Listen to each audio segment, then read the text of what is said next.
You're watching No More News.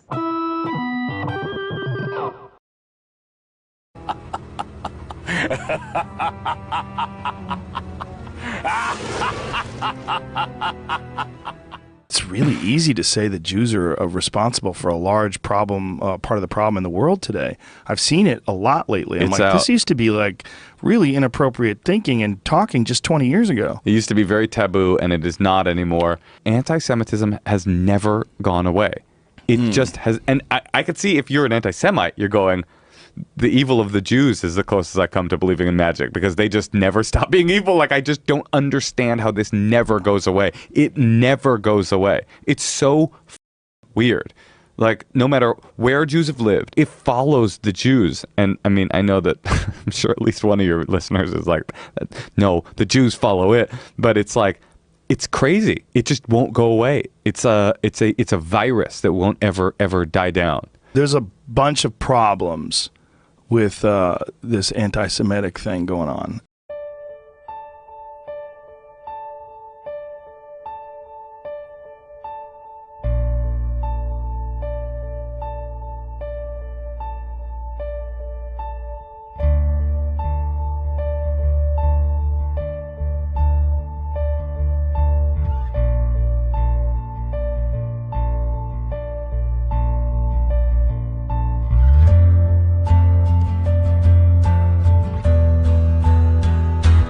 Increasingly, it's not just Israel or Israelis that are being compared to Hitler and the Nazis, it's Jews. And so the focus for many of these people at these rallies is to demonize Jews. They don't see the difference. Europe has seen a rise in anti-Semitic attacks over the last few weeks. Most blatantly, Jewish-owned businesses vandalized and one burned in Paris after an anti-Israel rally. Free, free! The UK has also reported a spike, more than 100 incidents reported. And America is not immune. Smaller acts of vandalism directed not towards Israeli institutions, but towards synagogues, like the one in Miami, sprayed with Nazi swastikas, the word Jew written in cream cheese on a car.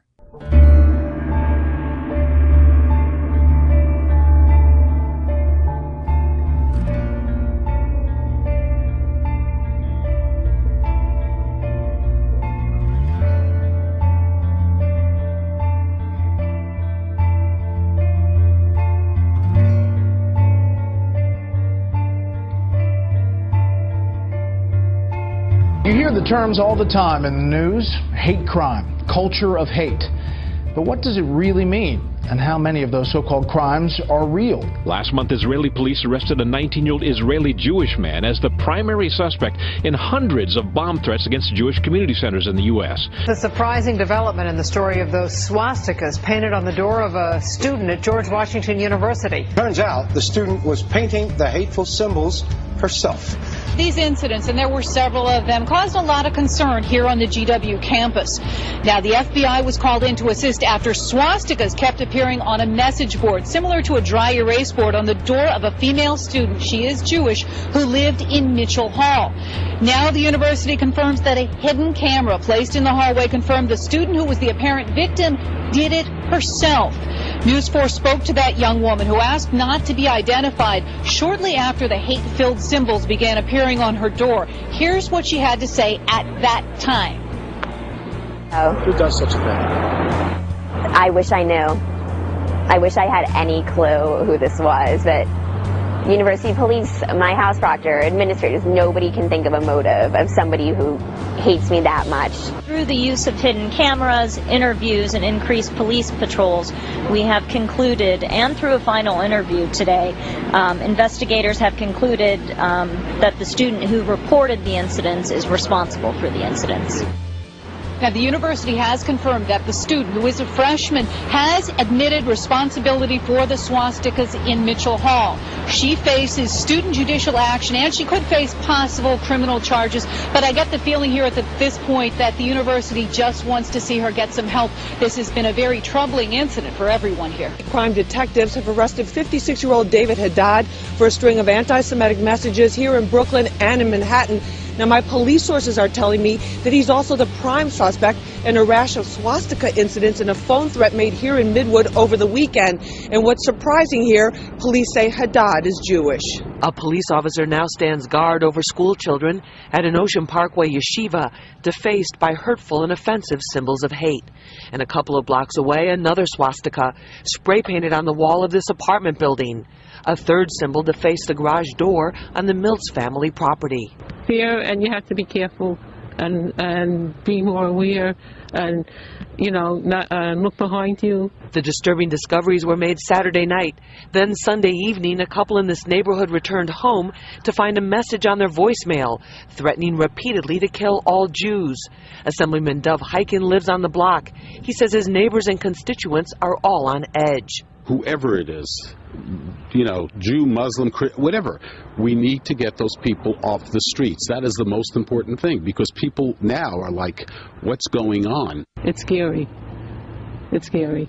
And your children are afraid, and, I hope they catch the people that do it. Police have made an arrest in 4 previous anti-Semitic phone threat messages.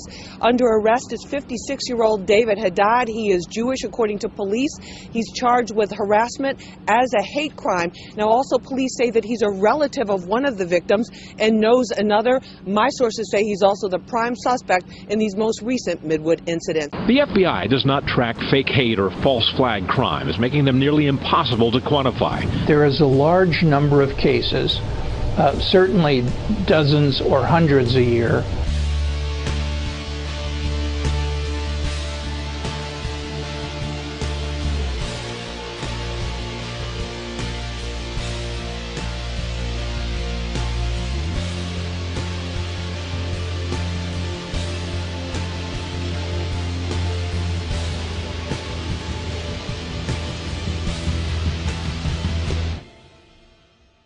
Burn in hell, Jews.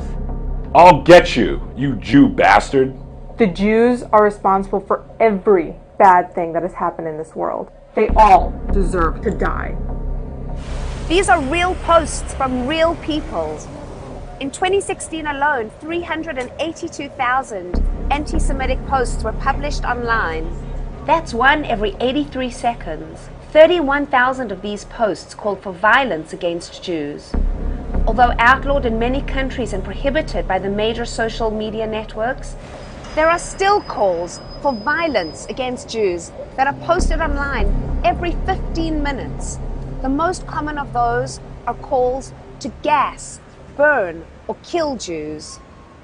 We always knew cyber hate was a global issue, but we wanted to know just how widespread this reality really was.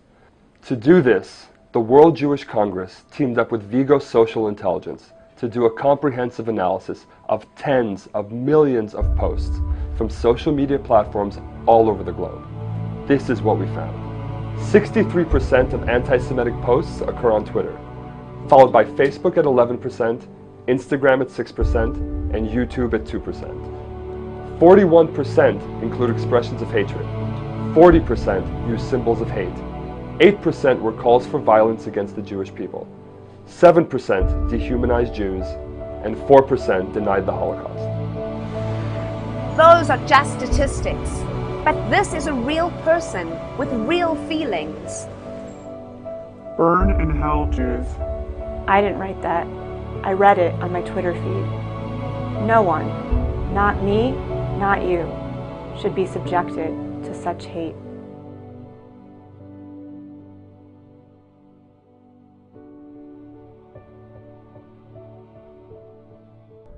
The ADL says anti-Semitic hate speech is spreading on social media sites.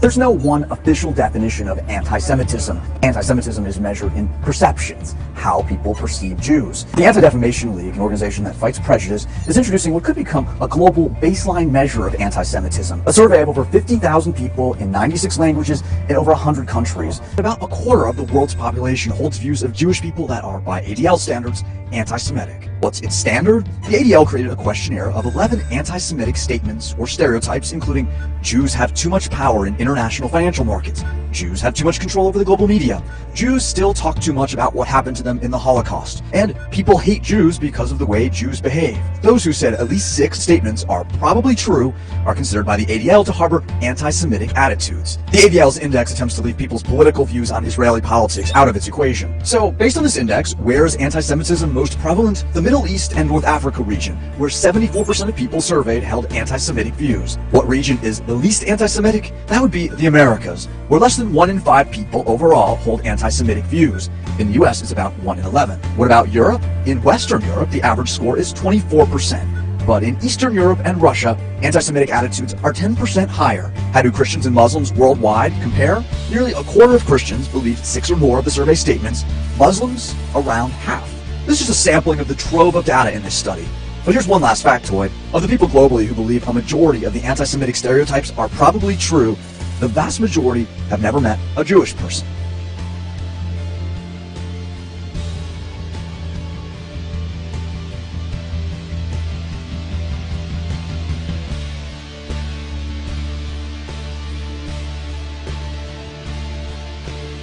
So what is anti-Semitism?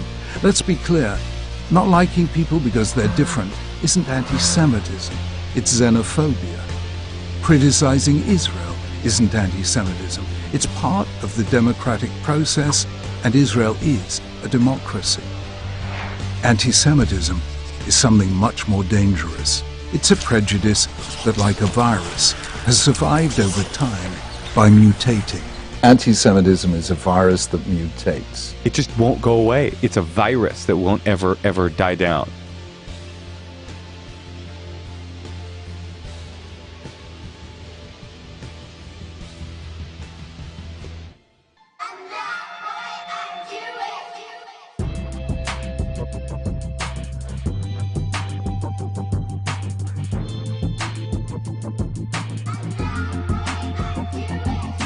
Do you consider yourself anti-Semitic?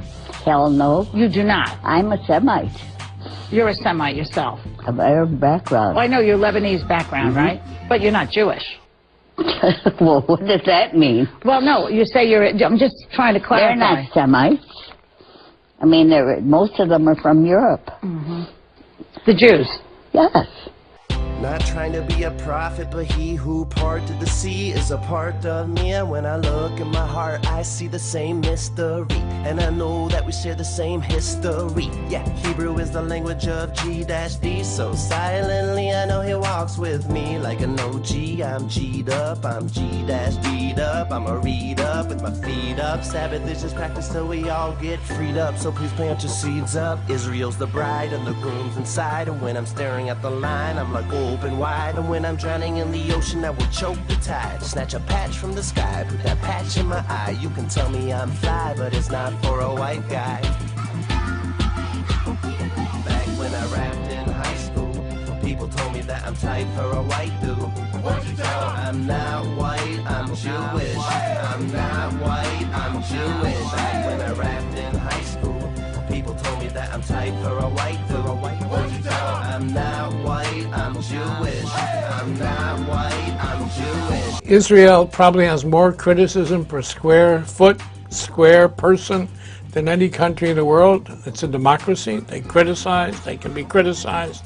Nobody's immune from criticism, and no, you don't become an anti-Semite just because you criticize the Jewish state. It means persecuting Jews and denying them the right to exist collectively as Jews with the same rights as everyone else.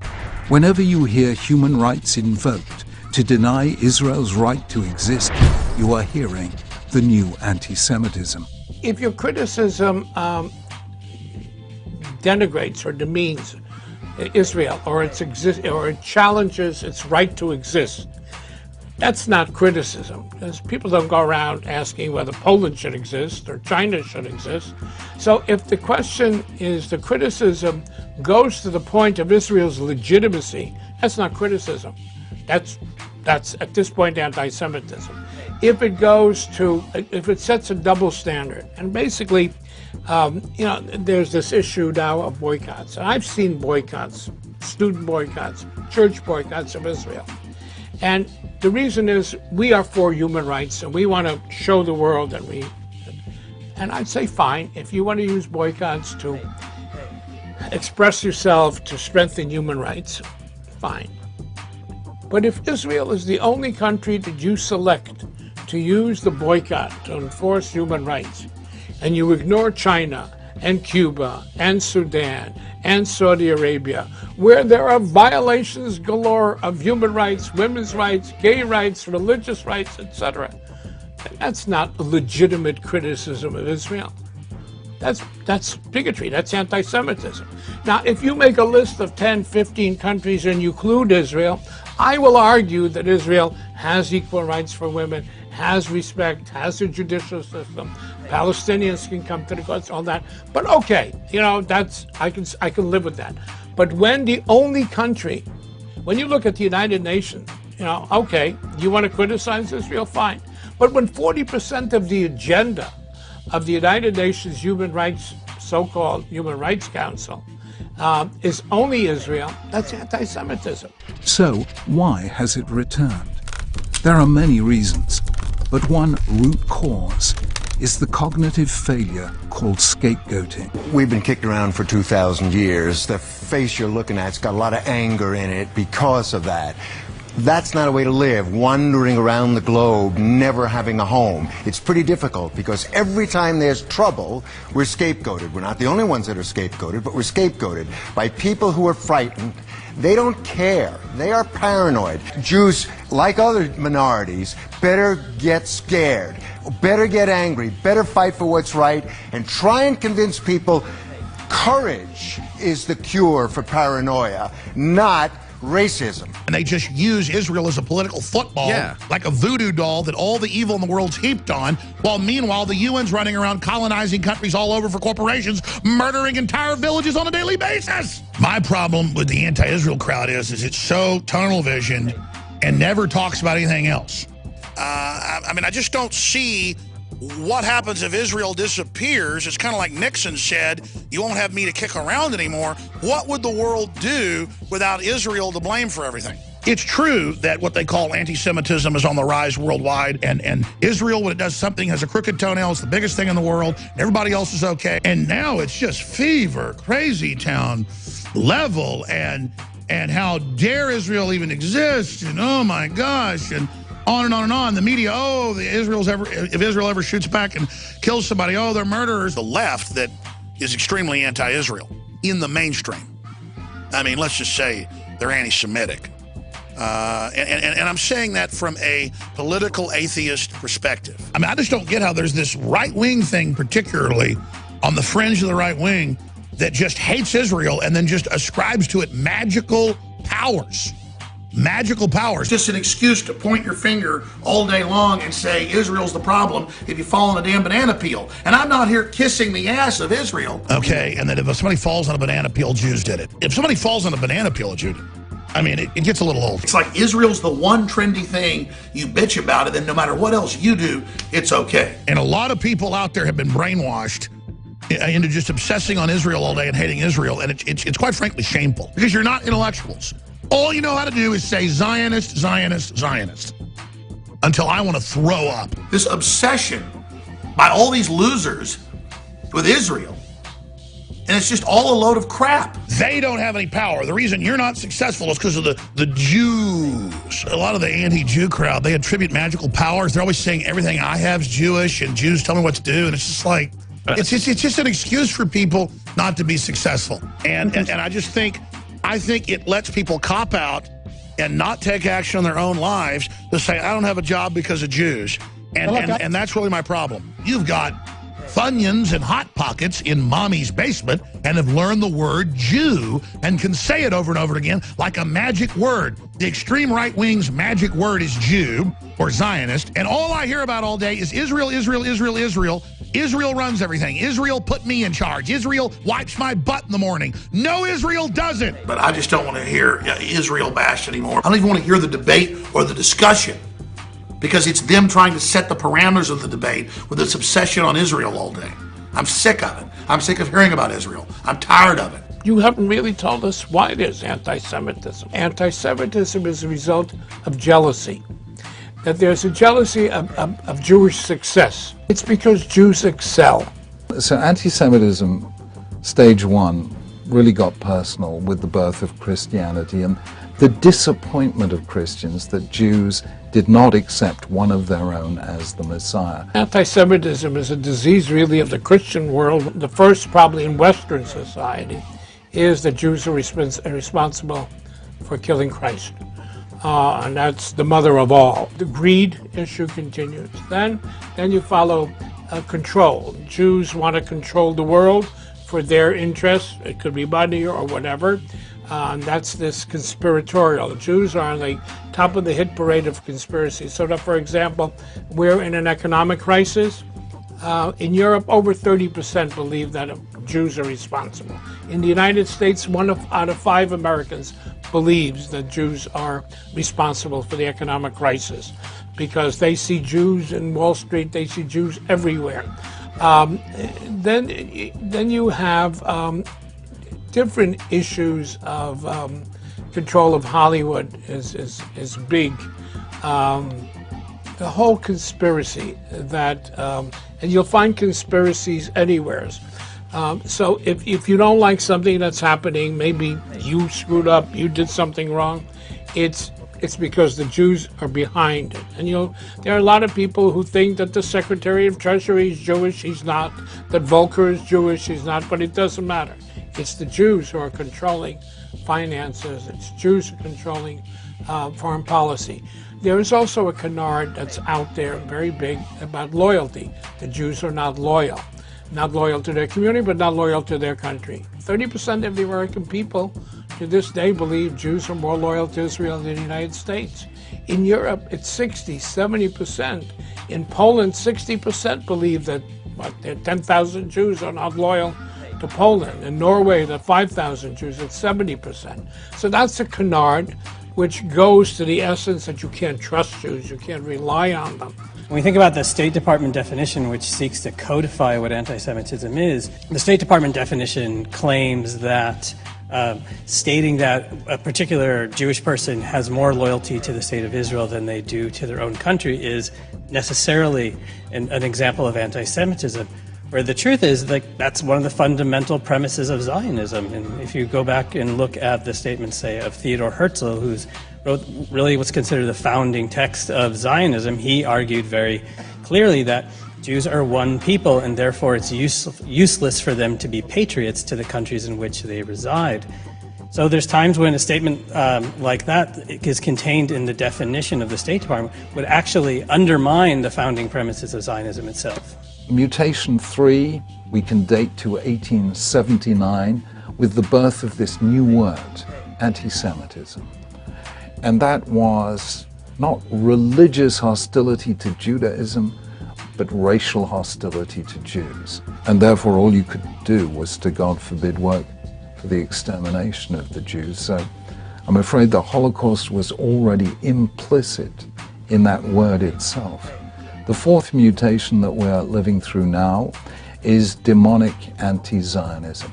It's focused not on Jews as individuals, but Jews as a nation in their own sovereign state, and it accuses Israel of essentially all the ills that medieval Christians, we don't poison wells, but we do poison the world peace. We were responsible for every kind of distress in the universe. 70% of Pakistanis in the days following 9/11 thought that it had been done by the Israelis. The Israelis were blamed for the tsunami at the end of 2004. They've been blamed for more or less everything. Let's talk about anti-Zionism and why it's a form of anti-Semitism. I'm not saying anti-Zionism can cross over into anti-Semitism, or that it's often expressed in anti-Semitic language, which it is. I'm saying anti-Zionism is inherently, essentially, necessarily anti-Semitic. In fact, it's the most powerful mutation of that ancient virus today. And since ipso facto every Jew is a Zionist, then every Jew is a legitimate cause for attack. And that is the new anti-Semitism that's been born in our time. It's every bit as dangerous as the others. Anti-Semitism was never just a prejudice against Jews like other forms of racism. It was a totalistic political ideology that mobilized societies against the Jews, that treated them as an irredeemable problem to be solved. And that's exactly what anti-Zionism is about. It's not criticism, it's a hateful, totalistic, destructive ideology. Choose Zionism. Choose life. In high school, people told me that I'm tight for a white dude. I'm not white, I'm Jewish. I'm not white, I'm Jewish. Back when I rapped in high school, people told me that I'm tight for a white dude. I'm not white, I'm Jewish. I'm not white, I'm Jewish.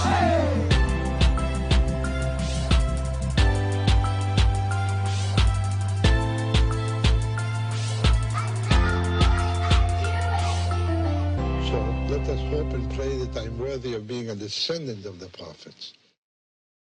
You hate Jews, which is so odd because your children are Jewish. Don't play the Jew card, Larry. I'm not playing any Jew card. Seriously, it's used up. You can't use up a Jew card. That's the whole point of a Jew card. That's right. You can't use it up. It goes forever.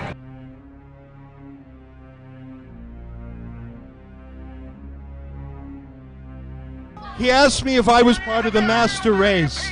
Actually, I'm Jewish. You called me a Nazi. You called me a Nazi. I'm a Jew. You're a Jew hater. You're a Jew hater. I'm a Jew, and you're a Jew. You're a Jew hater, sir. You're a Jew hater. You're Jew hater. Jew hater. Jew hater. Jew. They're a bunch of Corbynist Jew haters. For the Rebel Out Media, I'm having way too much fun. I'm Ezra Levant.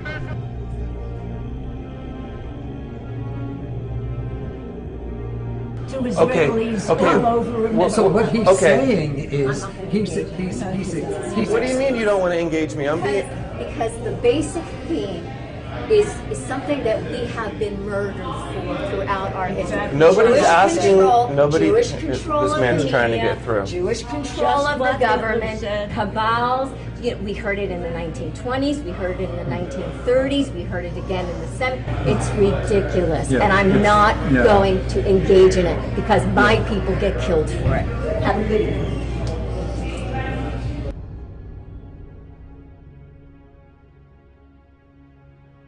Often when there is dissent expressed in the United States against policies of the Israeli government, people here are called anti-Semitic. What is your response to that as an Israeli Jew? Well, it's a trick. We always use it. When from Europe somebody is criticizing Israel, then we bring up the Holocaust. When in this country people are criticizing Israel, then they are anti-Semitic. And the organization is strong and has a lot of money, and the ties between Israel and the American Jewish establishment are very strong, and they are strong in this country. As you know, they have power, and they are not ready to hear criticism. And it's very easy to blame people who criticize certain acts of the Israeli government as anti-Semitics, and to bring up the Holocaust and the suffering of the Jewish people, and that justify everything we do to the Palestinians.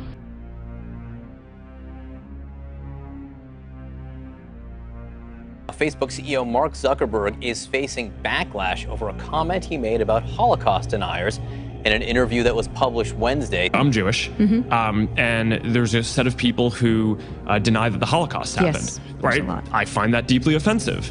But at the end of the day, I don't believe that our platform should take that down, because I think that there are things that different people get wrong. Either, I don't think that they're intentionally getting it wrong.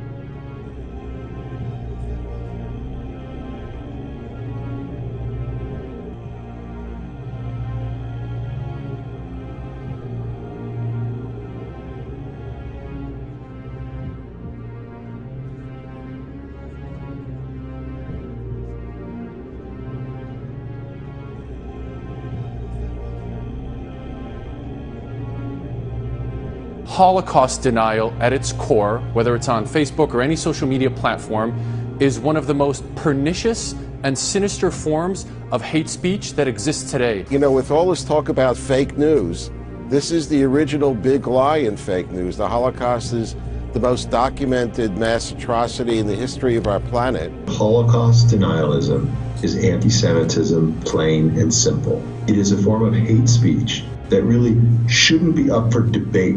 I mean, to talk about the intent of it is like talking about the legitimacy of racism. Simply put, it is unambiguously wrong. It is a willful and deliberate tactic that's long been used by anti-Semites and bigots, that's hateful and hurtful to Jewish people and others who perished in that terrible catastrophe.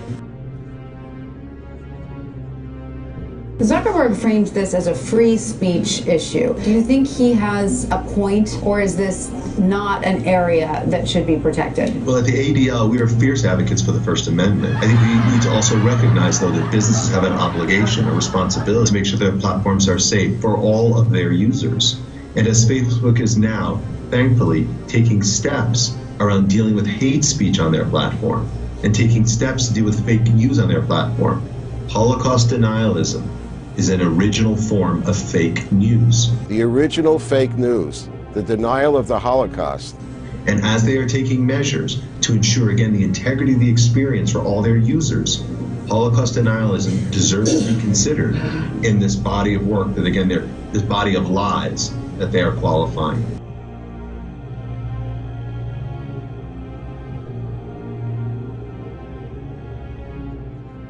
Zuckerberg explained that Facebook may not take down individual posts that deny the Holocaust, but will block those from its widely shared news feed.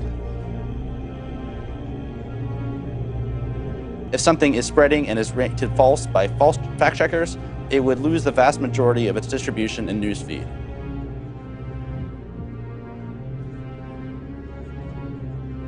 Bottom line, are they going to remove the Holocaust denial stuff or not? They're saying they're not going to remove content that's posted that is false. They rather restrict it. They rather downgrade it in newsfeed so people don't see it in newsfeed, but that content is still available if someone wanted to go and search out that content themselves.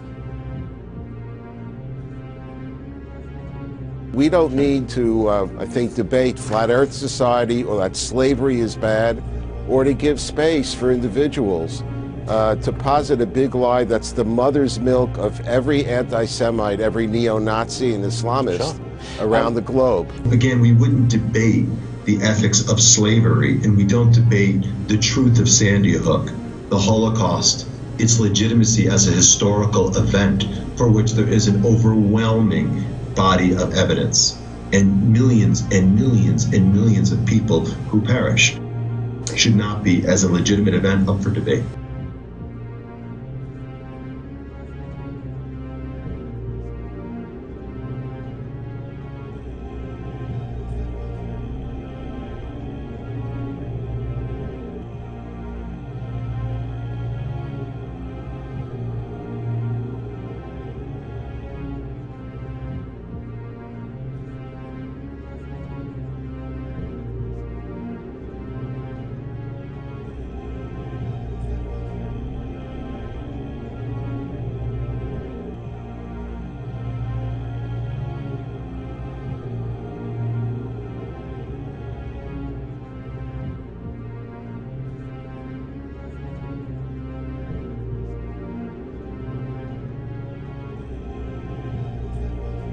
And German officials reminded Facebook that denying the Holocaust is a crime in Germany, subject to millions in fines.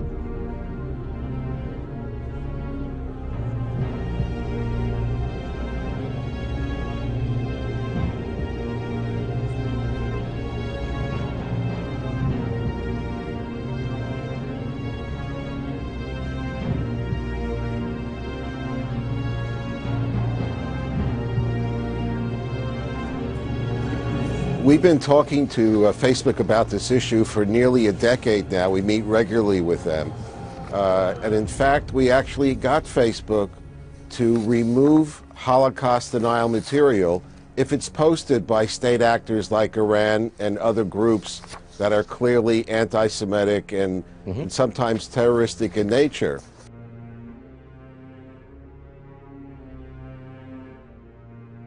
Why would there be any space for that anywhere in Facebook?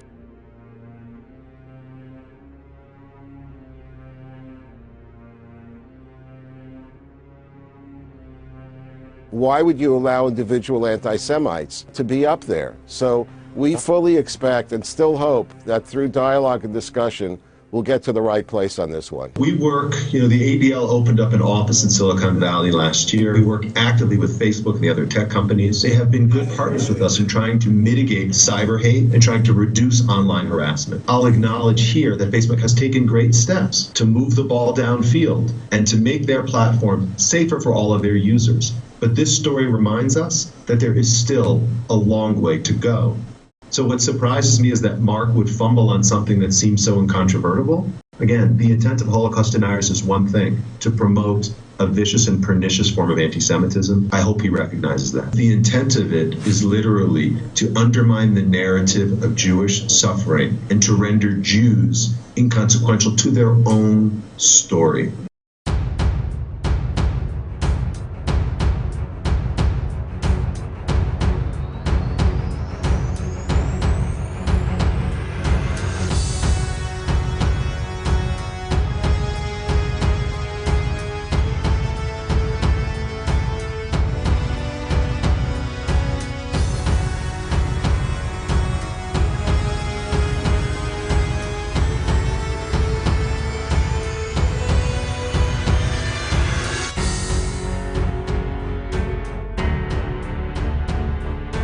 Only 38% of people in this region have heard of the Holocaust. Of those who have heard about it, 22% agreed it's been described fairly by history.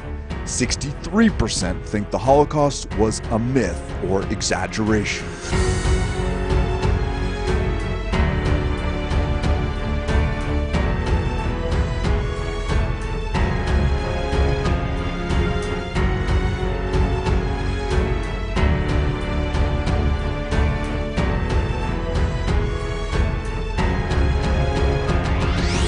Holocaust narrative is still the third rail.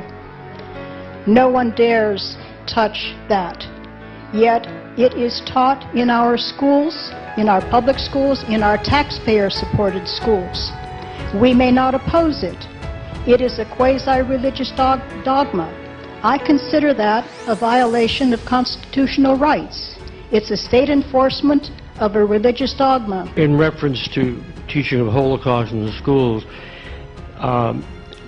this is a situation in which much more time is spent teaching about the Holocaust that happened in Europe than what the genocide against the Native Americans in this country. I happen to have been a school teacher, and I substitute still in the schools. There are programs in California, every 8th grader gets weeks of Anne Frank, not only her diary, but all kinds of teaching material because it's provided by Jewish establishment. Then in the 9th grade, they all read Elie Wiesel, his book, The Night. This is in English, and then in history it's even more, and yet in the California curriculum, teachers are obliged to teach more about the Holocaust and a particular line than they are about the genocide of Native Americans. In the area where I lived, it took place in California. Also, the 400 years of slavery. I also take exception to the lady's comment. I don't think we should be problematizing the education of the Holocaust here. That's repulsive. Anne Frank, it's a wonderful book. I don't care who tells you to read that book. If it's APAC, if it's the ADL, it's a wonderful book. And Anne Frank, it's a wonderful book. It's a wonderful book. The West thought that incurred a debt toward the Jews from the Holocaust.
Anti-Semitism has returned.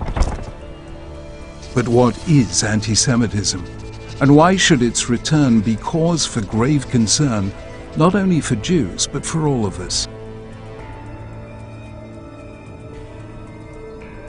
Anti-Semitism is the world's most reliable early warning sign of a major threat to freedom, humanity, and the dignity of difference. It matters to all of us, which is why we must fight it together.